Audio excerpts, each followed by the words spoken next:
வணக்கம். நாம் இன்று திருக்குறள்ல 8வது அதிகாரமான அன்புடைமை, அதில் 7வது திருக்குறளான என்பி லதனை என தொடங்கும் திருக்குறளை பற்றி பார்க்கலாம்.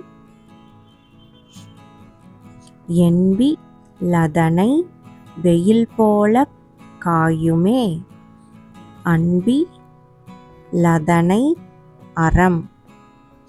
என்பி லதனை வெயில் போல காயுமே, அன்பி லதனை அறம். இந்த திருக்குறளுக்கான சொற்களின் பொருள் பார்க்கலாம்.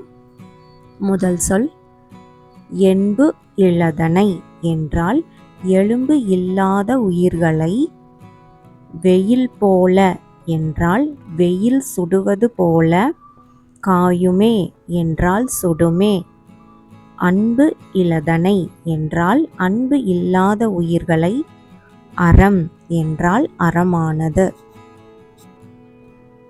இந்த திருக்குறளுக்கான விளக்கம் இப்போது பார்க்கலாம். எலும்பு இல்லாத உயிர்களை வெயில் சுடுவது போல அன்பு இல்லாத உயிர்களை அறமானது சுடும் என்பது பொருள். என்பி லதனை வெயில் போல காயுமே, அன்பி லதனை அறம்.